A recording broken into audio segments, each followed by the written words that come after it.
అందరికీ నమస్కారం. ఎన్నికలు ముగిశాయి. దాదాపు 82% ఓట్లు పోలయ్యాయి. ఇది ప్రజాస్వామ్యంలో మంచి పరిణామం. కానీ ఇదే సమయంలో ప్రజలందరం చాలా అప్రమత్తంగా ఉండాలి.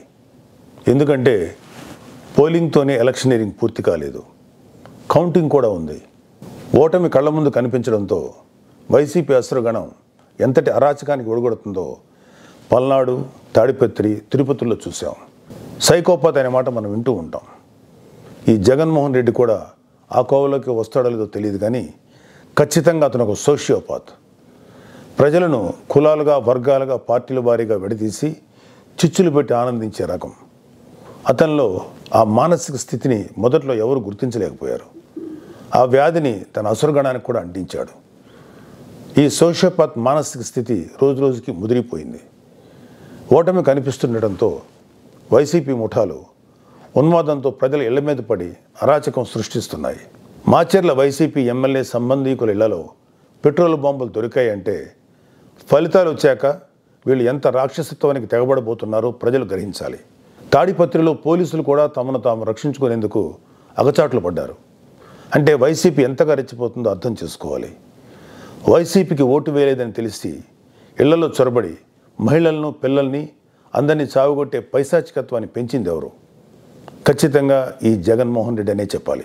విశాఖపట్నంలోని కంచరపాలెంలో ఓ కుటుంబం కూటమి అభ్యర్థులకు ఓటు వేసిందని తెలిసి వైసీపీ గుండాలు ఆ ఇంట్లో మహిళలను, చదువుకుంటున్న పిల్లలపై దుర్మార్గంగా దాడి చేసింది. గర్భంతో పుట్టింటికి వచ్చిన మహిళపైన తీవ్రంగా దాడి చేశారు. అంటే వైసీపీ రాక్షసత్వం ఏ స్థాయిలో ఉందో తెలుసుకోండి. ఇలాంటివన్నీ తెలుసుకొని చిక్కటి చిరునవ్వులు చెందించే వ్యక్తిని ఏమనాలి? మహేష్ బాబు స్పైడర్ సినిమాలో విలన్ సూర్య గుర్తొస్తున్నాడు కదూ. ఉత్తరాంధ్ర నుంచి రాయలసీమ వరకు ఎన్నికల అనంతరం హింసను ప్రేరేపించడంలో వైసీపీ ఓటమి కనిపిస్తుంది. రాబోయే ఓటమిని కప్పిపుచ్చుకునేందుకే ఈ దాడులు చేస్తుంది. ఈవీఎంలు భద్రపరిచిన స్ట్రాంగ్ రూమ్స్ దగ్గర కూడా భద్రత పటిష్టంగా ఉంచాలి. అక్కడ సెంట్రల్ గవర్నమెంట్ వారిది 3 అంచెల సెక్యూరిటీ ఉంది. అయినా కూడా అక్కడ మన కూటమి పార్టీల ప్రతినిధులు నిరంతరం పహరా ఉండాలి. ముఖ్యంగా మన జన సైనికులకి, వీర మహిళలకి నా అభ్యర్థన ఏంటంటే, ఎక్కడైతే జనసేన పోటీ చేసిన ప్రాంతాల్లోని ఈవీఎంస్ భద్రపరిచిన స్ట్రాంగ్ రూమ్స్ ఉన్నాయో అక్కడ మన జన సైనికులు వాలంటీరింగ్ చేసి కాపులాగా కూర్చోవాలి. ఈ అవకాశాన్ని ముఖ్యంగా మనం వదులుకోవద్దు, వాడుకుందాం. ఈ వైసీపీ దుర్మార్గులను ఏ దేశంలోనూ తేలిగ్గా తీసుకోవద్దు. వాళ్ళు ఏ అరాచకానికైనా, దౌర్జన్యానికైనా తెగబడతారు. ఆ మధ్యన అంటే 2-3 ఏళ్ల క్రితం అమెరికన్ ప్రెసిడెన్షియల్ ఎలక్షన్స్లో కూడా ఎక్స్ ప్రెసిడెంట్ డొనాల్డ్ ట్రంప్ ఇలాంటి లక్షణాలే కనబరిచాడు.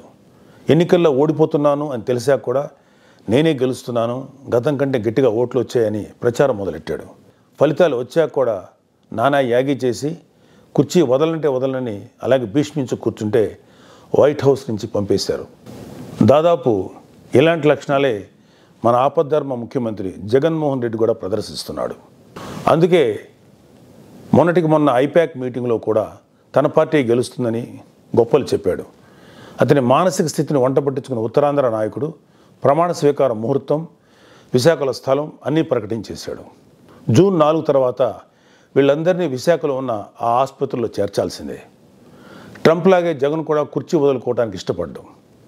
తన ఉన్మాద బృందంతో రాష్ట్ర వ్యాప్తంగా దాడులు, హింసకు తెగబడే ప్రమాదం లేకపోలేదు. దీనిపై కేంద్ర ప్రభుత్వానికి ఖచ్చితమైన సమాచారం ఉంది. అందుకే వచ్చే నెల 15వ తేదీ వరకు కేంద్ర బలగాలను మోహరించాలని చెప్పింది. మన వంతుగా కౌంటింగ్ ముగిసే వరకు కౌంటింగ్ కేంద్రాల దగ్గర, పార్టీ కార్యాలయాల దగ్గర కూటమి శ్రేణులు అప్రమత్తంగా ఉంటూ ప్రతి కూటమి కార్యకర్త ఈ కేంద్రాలను పర్యవేక్షిస్తూ ఉండాలి. ఆంధ్రప్రదేశ్ రాష్ట్రం ఈ అరాచక శక్తుల చేతుల నుంచి అభివృద్ధి సాధకుల చేతులకు మారే సమయం దగ్గరలోనే ఉంది. అందరం ఆ శుభగడి కోసం వేచి చూద్దాం. జై జనసేన, జై హింద్.